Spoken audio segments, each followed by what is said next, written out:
All right, we are back together today to talk about the second part of the shattered image project that we were looking at.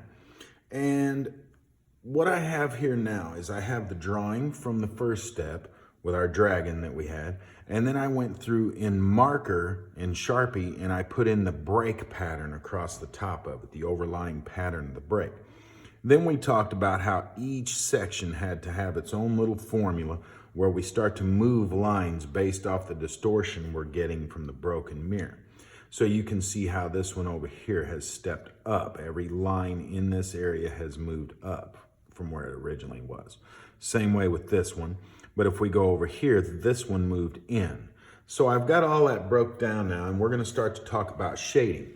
What I have here as far as shading goes is I'm using what's called an analogous color scheme. Analogous colors are close to each other in the light spectrum, which allows us to make everything kind of belong in the same space together without having to follow a bunch of special rules, because these are all similar in the light frequency.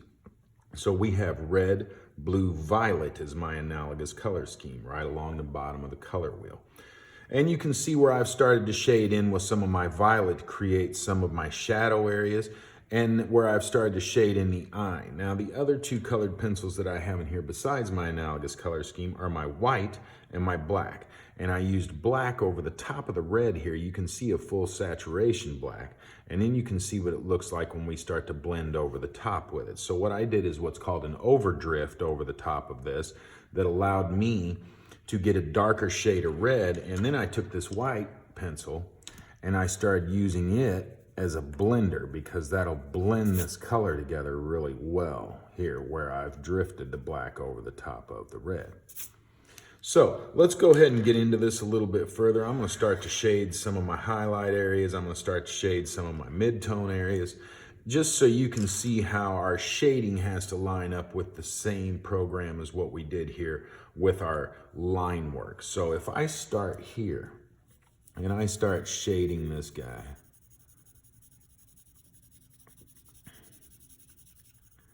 that same area is going to step up a little bit in this next section and this one over here.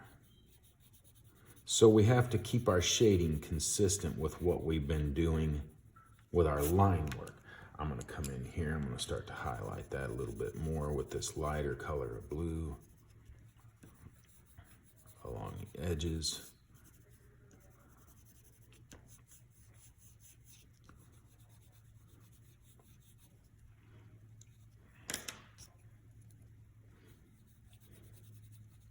And I'm also going to get my initial color onto the drawing, because we can start to change this color just by drifting other tints or shades or different colors into it.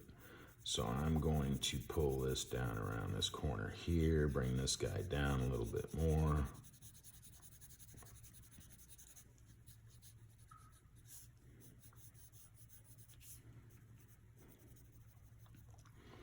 I'm going to come over here and grab my violet, because that's what I'm using for my dark shadow areas. And I'm going to start to blend that in to what I've already got there.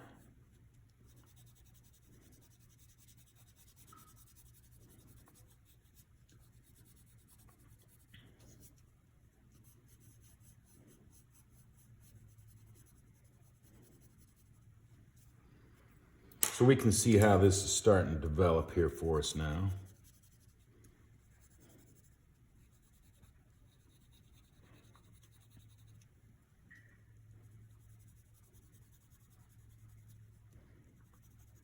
Now I'm going to get really dark in here, because I want the inside of this to look like there's no barrier between, that we actually have a hole in there that we're seeing that eyeball through. So come back in here again with my shader and start to pull in a little bit of a shadow up underneath the eye. We're going to go ahead and do the top as well while we're at it. And I'm looking to make this much more saturated than what's going to be going on right here.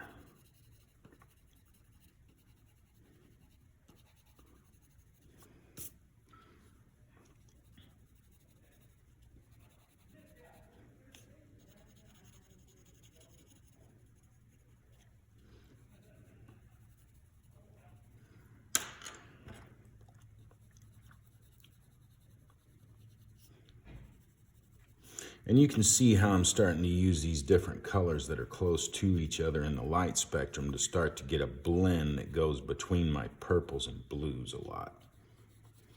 Come back in with my light blue and shade a little bit more on that. And then I'm going to grab my white pencil and start to blend all this together.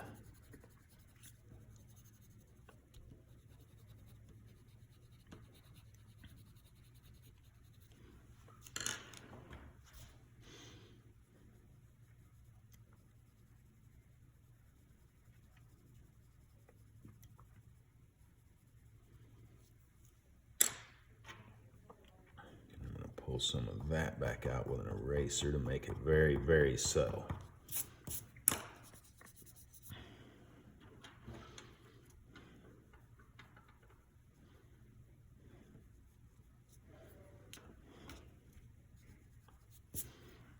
All right, continuing along here.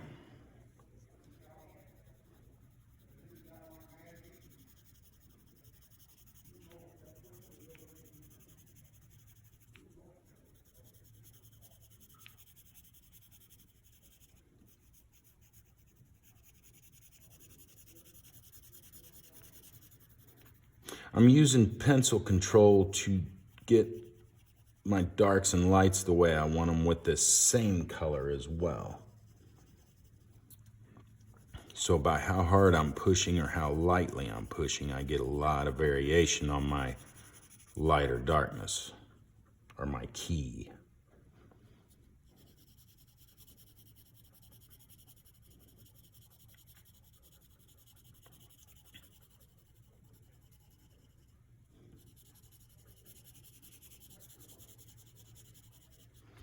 Now, you can see a little bit of where the pencil impressions are in my paper here because of how hard I was drawing on this. I tried to push hard enough to where you would be able to see it on this video, but my recommendation is to try to keep this as light as possible.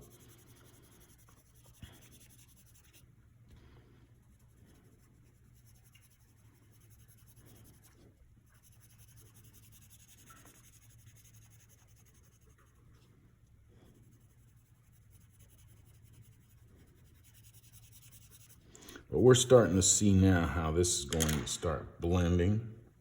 I'm going to bring my purple back in here and start to get some of this transition in here.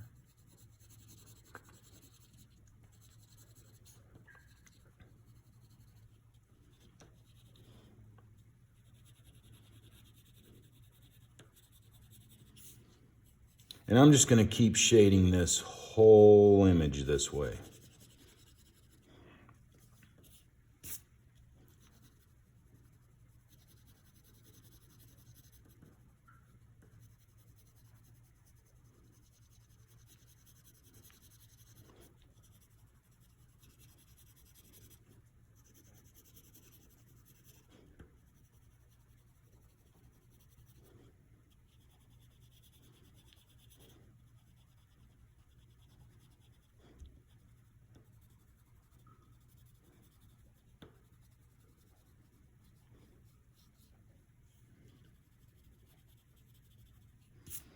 So we're going to continue along with that, and that's how we're going to shade out.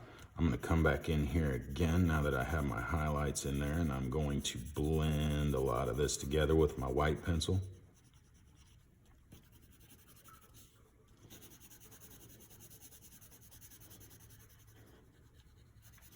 And we're just going to go through the whole drawing this way, folks. What we're going to do is we're going to keep adding those spots into it, section by section. The more you get in, the more sense it starts to make.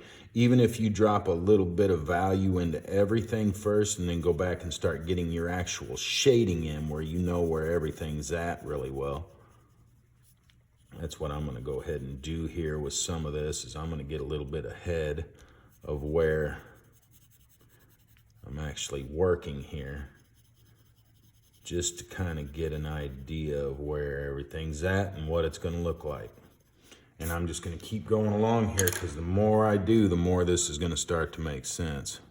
So now I'm putting my shading down around the bottom of the jaw. And each section I'm going to step it off just like I did with the line work.